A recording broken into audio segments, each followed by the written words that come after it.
గౌరవనీయులు ఈనాటి ముఖ్య అతిథి 78వ స్వాతంత్ర దినోత్సవ జాతీయ పతాకాన్ని ఆవిష్కరించి సాగుకు జీవం గోదావరి జలాలని ఈ రాష్ట్ర ముఖ్యమంత్రిగా మార్చిలో భద్రాద్రి క్షేత్రంలో అనుమతించినటువంటి రాజీవ్ కెనాల్ వైరా లింక్ కెనాల్ని ద్వారా వైరా ప్రాజెక్టుకి సాగర్ ఆయకట్టుకి గోదావరి జలాలు ఇవ్వాలని ఆ రోజున సీతారామంలో ఉన్నటువంటి పెండింగ్ కార్యక్రమాలకి 600 కోట్లు శాంక్షన్ చేసి కేవలం 3-4 నెలల కాలంలోనే ఆ స్ట్రక్చర్స్ అన్నిటినీ బ్రిడ్జిలన్నిటినీ పూర్తి చేసి 3 పంపులతోటి మిగిలిపోయినటువంటి సీతారామాన్ని ఈ రోజున 3 పంపులు గౌరవనీయులు ఇరిగేషన్ శాఖ మంత్రులు ఉత్తమ్ కుమార్ రెడ్డి గారి ఆధ్వర్యంలో ఇన్ఛార్జి మంత్రి వెంకటరెడ్డి గారు, ఆర్థిక మంత్రి బట్టి గారు, సాక్షాత్తు ముఖ్యమంత్రి రేవంత్ రెడ్డి గారు ముగ్గురు కూడా ఈరోజు 3 పంపుల్ని ఆన్ చేశారు. ఆ రోజున జిల్లా మంత్రులుగా శ్రీనివాసరెడ్డి గారు, నేను, బట్టి గారు మరి 3 నెలల్లోనే ఈ పనులు అవుతాయా, ఆగస్టు 15కి గోదావరి నీళ్లు వదలగలుగుతామా, వైరా ప్రాజెక్టుకి రాజీవ్ కెనాల్లోకి నీళ్లు పంపించగలుగుతారా, 3 నెలల్లో ఎట్లా చేయగలుగుతారు, మీ ఇష్టం అని చెప్పి ముఖ్యమంత్రి గారు మనకు అనుమతి ఇచ్చారు.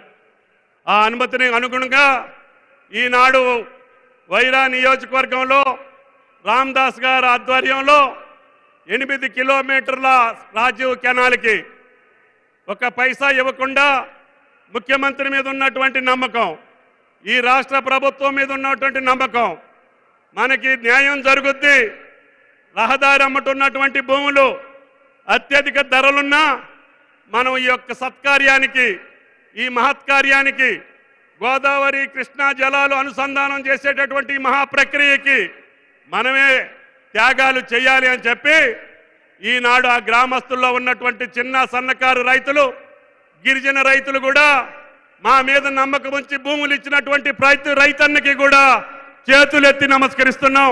మీకు ముఖ్యమంత్రి గారి ద్వారా న్యాయం చేపిస్తామని చెప్పి కూడా మీకు ఈ సందర్భంగా మనం చేస్తున్నాం.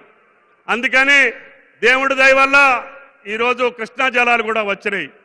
ఈ జలాలు వచ్చినా రాకపోయినా ఈ ఖమ్మం జిల్లాలో ఉన్నటువంటి నాగార్జున సాగర్ ఆయకట్టుకి గోదావరి జలాలు తరలించాలని, తద్వారా ఈ జిల్లాలో ఉన్నటువంటి 6,74,000 ఎకరాలకి సాగునీరు ఇవ్వాలని, ఇంకా మిగిలిపోయినటువంటి పనులకి ఇంకా 8,000 కోట్లైనా 10,000 కోట్లైనా సాక్షాత్తు ప్రభుత్వమే మీ దగ్గరకు వచ్చి మీ ముందు మాటిచ్చి రేపు రాబోయే 4 సంవత్సరాల్లో 8,000 కోట్లు ఖర్చు పెట్టి గోదావరి జలాల్ని పాలేరు రిజర్వాయర్లకి తరలించాలనేది రాష్ట్ర ప్రభుత్వం యొక్క ఆకాంక్ష, ఈ జిల్లా రైతుల యొక్క కోరిక.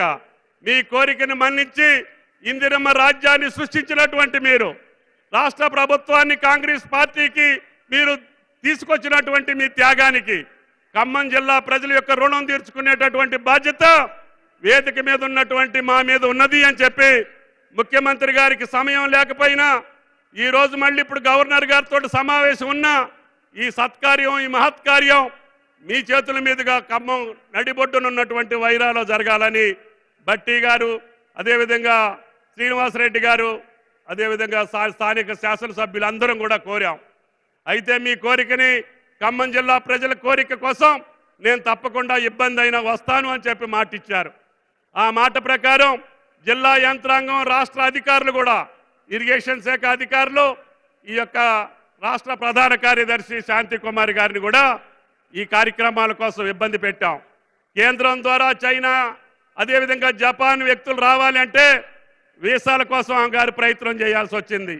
అదేవిధంగా కేంద్ర మంత్రులతోటి మాట్లాడి ఉత్తమ్ కుమార్ రెడ్డి గారు వాళ్ళకి పర్మిషన్ తీసుకొచ్చారు. ఇరిగేషన్ శాఖ అధికారులు బ్రహ్మాండంగా అనుకున్న సమయానికి రూపాయి ఇవ్వకపోయినా మీరు పనులు చేసి పెట్టారు.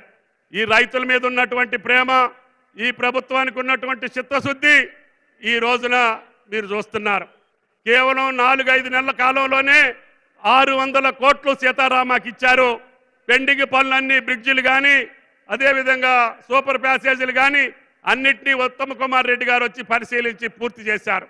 వాటిని పూర్తి చేయటం ద్వారానే ఇవాళ మెయిన్ కెనాల్ 114 కిలోమీటర్లు గోదావరి జలాలు వచ్చి జూలూరు పాట్ టన్నెలకు దాకినాయి. ఇందాక అక్కడ ఉన్నటువంటి లిఫ్ట్ ఇరిగేషన్ దగ్గర ముఖ్యమంత్రి గారికి ఇరిగేషన్ మంత్రి గారు సవివరంగా చెప్పారు. ఈ డిస్ట్రిబ్యూటరీస్కి ల్యాండ్ ఎక్విజిషన్ చేసుకోండి, మీకు ఎన్ని డబ్బులు అంటే అన్ని డబ్బులు ఇస్తామని. యాతాలకుంట జూలూరు పాట్ టన్నెల్స్ని పూర్తి చేసుకోండి, వైరా రిజర్వాయర్ దాకా నీళ్లు తీసుకెళ్ళండి. తద్వారా ఈ జిల్లా పచ్చగా ఉండాలి, సస్యశ్యామలంగా ఉండాలి. కాంగ్రెస్ పార్టీని ఆశీర్వదించిన ప్రతి తల్లి ప్రతి తండ్రి ఆనందోత్సవాలతోటి ఈ ఖమ్మం జిల్లా ఎప్పుడూ ఆనందంగా ఉండాలని చెప్పి ఆశీర్వదించారు. కాబట్టి ముఖ్యమంత్రి గారిని ఈరోజు ఈ యొక్క నిధుల కోసం, ఈ ప్రాజెక్టు యొక్క ప్రాధాన్యత కోసం, అదేవిధంగా చారిత్రక సంఘటన, ఒక భారతదేశంలో ఒక రాష్ట్ర ప్రభుత్వం రైతుల కోసం వాళ్ళ రుణాలని ఒకే నెలలో ఒకే పంట కాలంలో 31,000 కోట్ల రుణమాఫీ చేస్తామంటే ఎవరు నమ్మల. మాకు కూడా భయం వేసింది. అయినా ముఖ్యమంత్రి గారు బట్టి గారు పట్టుబట్టారు. ఏం చేశారు, ఎట్ట తెచ్చారు నాకు తెలియదు, కానీ ఈ రోజుకి 18,000 కోట్లు రైతుల ఖాతాల్లో జమ చేశారు. 2 లక్షల రూపాయల లోపు రుణమాఫీని. ఎందుకంటే శ్రీరామచంద్రుడు సాక్షిగా ఆనాటి ముఖ్యమంత్రి రేవంత్ రెడ్డి గారు ఇచ్చినటువంటి మాట, ఇచ్చినటువంటి వాగ్దానం, నేను స్వాతంత్ర దినోత్సవం రోజున 2 లక్షల రుణమాఫీ చేస్తాను, అది నా మాట అని చెప్పి వాగ్దానం చేశారు. ఆ మాటను నిలపడం కోసం బట్టి గారు చాలా కసరత్తు చేశారు. అందరూ సహకారంతో ఈరోజు ముఖ్యమంత్రి గారి మాట నిలుపుకున్నటువంటి సందర్భం, రాష్ట్ర ప్రభుత్వం వాళ్ళ గౌరవాన్ని నిలుపుకున్నటువంటి ప్రభుత్వం మాటిస్తే తప్పదు అని చెప్పడానికే ఈరోజు ఈ కార్యక్రమాన్ని నిర్వహించాం. అందుకని ఈ 31,000 కోట్లు తప్పకుండా మీ ఖాతాల్లోకి జమ చేసేటటువంటి బాధ్యత మా శాఖ మీద పెట్టారు. కాబట్టి తప్పకుండా ఈ 18,000 కోట్లే కాదు, ఇంకా 2 లక్షల పైన ఉన్నటువంటి రుణం ఉన్నటువంటి రైతులు ఉన్నారు. మీరు ఎప్పుడు ఆ పై రుణాన్ని చెల్లిస్తే మీ ఖాతాలో మిగతా డబ్బులు వేపించేటటువంటి బాధ్యత ఈ ప్రభుత్వాన్ని అని చెప్పి మీకు ఈ సందర్భంగా మనం చేస్తున్నాం. మాకు బ్యాంకులు ఇచ్చినటువంటి అకౌంట్ ప్రకారం 40 లక్షల ఖాతాలు పైన మాకు ఇచ్చారు. గత 5 సంవత్సరాల్లో పంట రుణాలు తీసుకున్నటువంటి తెలంగాణ రైతుల యొక్క ఖాతాలు మాకు ఇవ్వమని చెప్తే 32 బ్యాంకుల్లో వచ్చినటువంటి ఖాతాలు 42 లక్షల ఖాతాలు మాకు వచ్చినాయి. ఆ 42 లక్షల ఖాతాలకి ఎంత డబ్బు అవసరం అవుతుంది అని చెప్పి మేము చూస్తే సుమారు 31,000 కోట్లు కావాలని చెప్పారు. ముఖ్యమంత్రి గారు పర్వాలేదు, నేను మాట ఇచ్చాను, మనందరం కలిసి మన మాట నిలుపుకోవాలి, లేకపోతే ఈ ప్రభుత్వానికి అర్థమే ఉండదు అని చెప్పి ఆయన వాగ్దానం చేశారు. ఆ వాగ్దానం యొక్క ఫలమే ఇవాళ తెలంగాణ రాష్ట్ర రైతుల పండుగ వైరా గడ్డ మీద జరుగుతుంది అని చెప్పి మీకు ఈ సందర్భంగా మనం చేస్తున్నాం. కాబట్టి ఈ పండుగలో పాల్గొన్నటువంటి వేలాది మంది రైతు సోదరీమణులందరికీ రాష్ట్ర ప్రభుత్వ పక్షాన ధన్యవాదాలు తెలియజేస్తూ, కొంతమందికి రాలేదు, మాకు వాట్సాప్లు చేయండి మేము మాట్లాడతామని చెప్పి కొన్ని పార్టీలు చెప్తున్నాయి. అయ్యా నేను వాళ్ళకి ఏం చెప్పానంటే, మొన్న మేము వాగ్దానం చేయకముందు ఉన్నటువంటి ఖాతాలు ఏమున్నాయో, మీ పరిపాలనా కాలంలో మీరు ఇస్తానని చెప్పి ఎగ్గొట్టినటువంటి ఖాతాలు ఎన్నున్నాయో అవి తెప్పించుకోండి, వాటికి మీరు రుణమాఫీ చేయండి, మాకు అభ్యంతరం లేదని చెప్పా. మొదటిసారి ఏమో 4 దఫాలు ఇచ్చారు, వడ్డీకి సరిపోలేదు. రెండోసారి ఏమో వాగ్దానం చేశారు, ఎన్నికల ముందు రింగ్ రోడ్డు అమ్మి సగం ఇచ్చి సగం మానేశారు. ఆ సగంతో పాటు ఈ 4-5 సంవత్సరాలు ఏ ఊరికైతే పంట రుణం ఉందో అన్నీ ఇస్తామని చెప్పాం. వాస్తవంగా అయితే రాహుల్ గాంధీ గారు వరంగల్లో చెప్పిన నాటి నుంచే మేము రుణమాఫీ చేయాలి, కానీ ముఖ్యమంత్రి గారు అట్టల్లా అన్న వాళ్ళు ఎగ్గొట్టారు. గత 5 సంవత్సరాల్లో ఎవళ్ళైతే అప్పుందో అందరీ తీసుకో, కష్టమైన నష్టమైన భారమైన మనం తీరుద్దామని చెప్పి మాట ఇచ్చారు అని చెప్పి మీకు ఈ సందర్భంగా మనం చేస్తున్నాం. అందుకని ఆయన మాట నిలుపుకున్నాడు కాబట్టి ధైర్యంగా సాహసంగా ఒక ముఖ్యమంత్రి ఇక్కడికి వచ్చి ఆ మాటను నిలబెట్టుకున్నటువంటి సందర్భాన్ని, ఒక పక్క గోదావరి జలాలు ఇవ్వటం, ఒక పక్క రైతు కుటుంబాలను రుణ విముక్తులను చేయటం, తద్వారా తెలంగాణ రాష్ట్ర ప్రభుత్వం యొక్క పాలన భారతదేశానికి మార్గదర్శకంగా ఉండాలని, ఈ పరిపాలన మార్గదర్శకంగా భారతదేశ వ్యాప్తంగా అన్ని రాష్ట్ర ప్రభుత్వాల మీద తెలంగాణ ప్రభుత్వం రేవంత్ రెడ్డి గారి ప్రభుత్వం ఇచ్చినట్టుగా మాకు కూడా 2 లక్షల రుణమాఫీ చేయండి అని చెప్పి ఈ బీజేపీ ప్రభుత్వాన్ని నిలదీసే సమయం ఆసన్నం అవుతుంది.